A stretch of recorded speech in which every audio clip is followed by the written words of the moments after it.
you have any questions? Sometimes the ground is hard. I'll go get a couple. Come with me.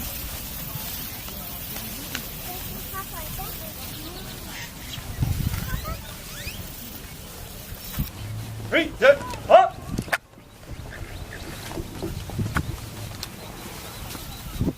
Order, up!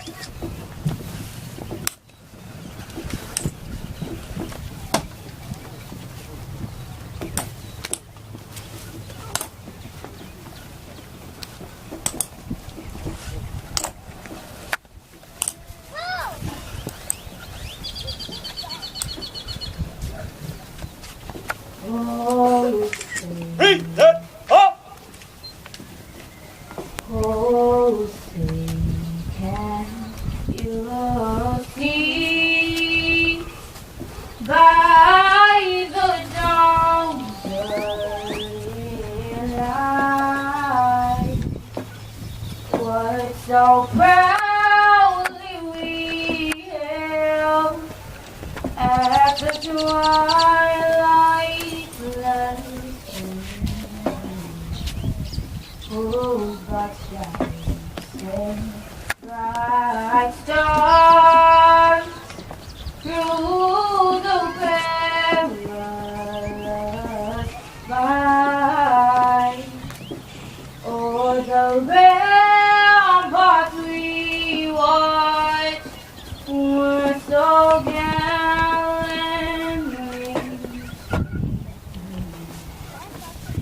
and the rockets regular, the bombs bursting in air, gave proof through the night that our flag was still there.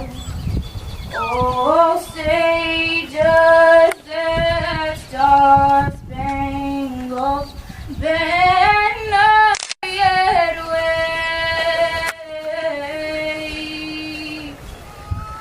for the land of the free and the home of the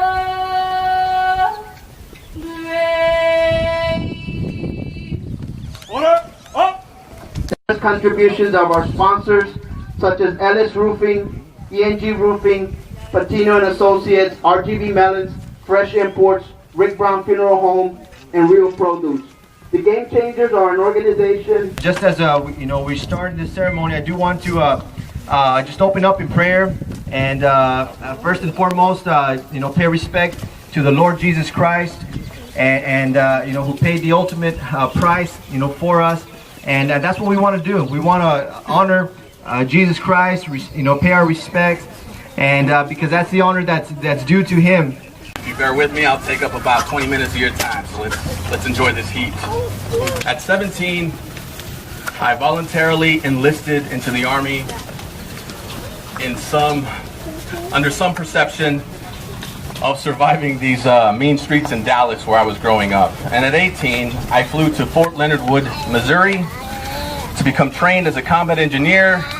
After some semi-successful military conditioning from basic training, I was assigned to the 3rd Infantry Division at Fort Stewart, Georgia.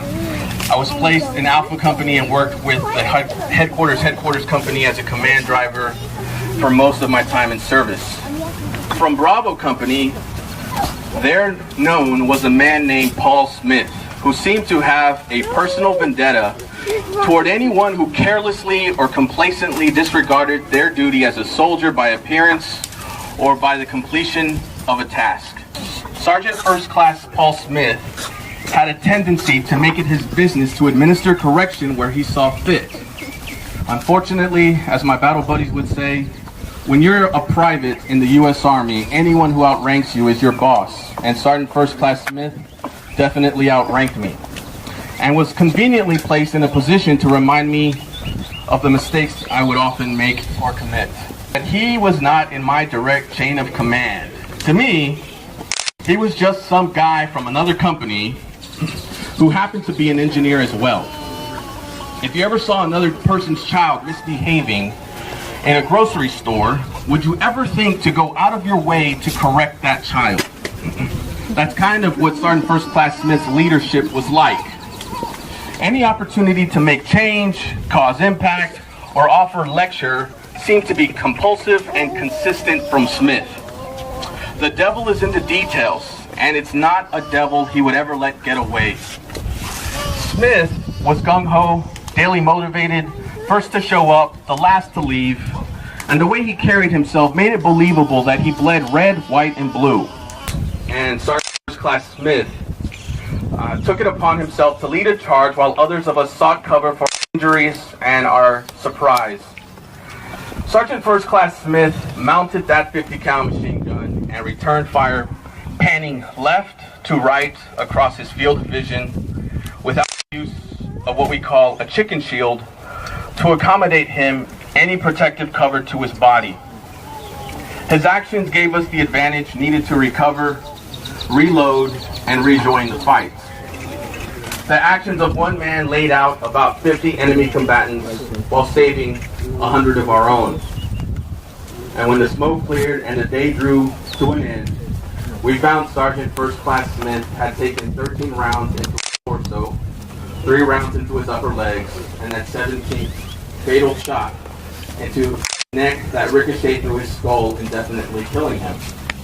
Upon evaluation of his actions that day, Sergeant First Class Smith was the first casualty of war to receive the Medal of Honor during the Iraq conflict.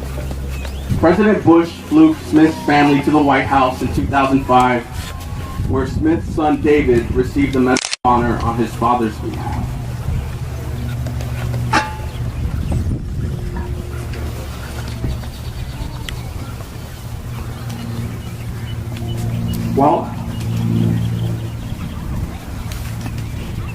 While I had been 21, Smith was only 33. Since my exit of the military, I've noticed how much those formidable years have changed me. I had become critical of myself, cleanly organized, and I practiced the execution of fulfilling tasks with forethought and possible alternative strategies in accomplishing my goals. I hold others to a higher standard while going out of my way to give guidance where it may not be warranted. I take people at their word as I would my own. And paunchy, and his hair was falling fast. He sat around the Legion telling stories of the past, of a war that he fought in, and the deeds that he had done. In his exploits with his buddies, they were heroes, everyone. And though sometimes to his neighbors his tales became a joke, all his buddies listened, for they knew whereof he spoke. But we'll hear his tales no longer, for old Bob has passed away, and the soldier's a little poorer, for a soldier died today. So he won't be mourned by many, just his children and his wife, for he lived an ordinary, very quiet sort of life. The Marine stood and faced God, which must always come to pass. He hoped his shoes were shining just as brightly as his brass. Step forward now, Marine. How shall I deal with you? Have you always turned the other cheek to my church? Have you been true? The soldier squared his shoulders and said, "No, Lord, I guess I ain't. Because those of us who carry guns can't always be saints. I've had to work most Sundays, and at times my talk was tough, and sometimes I've been violent because the world is awfully rough. But I never took a penny that wasn't mine to keep, though I worked a lot of overtime when the bills got just too steep. They never wanted me around except to calm their fears. If you've a place for me here, Lord, it needn't be so grand. I never expected or had too much, but if you don't, I'll understand." There was a silence all around the throne, where the saints had often trod, as the Marine waited quietly for the judgment of his God. Step forward now, you Marine.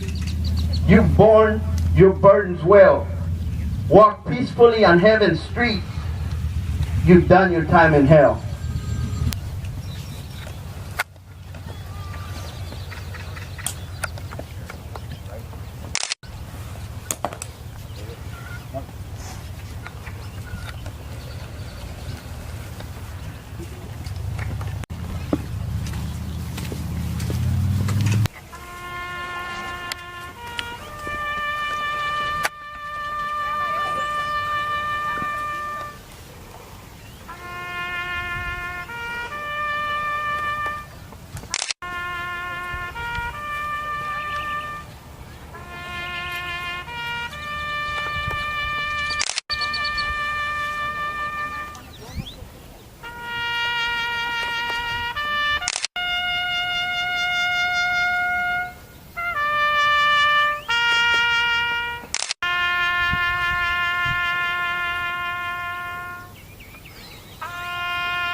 That was Mr. Agustin Garza. We want to thank him. Thank you, Mr. Agustin.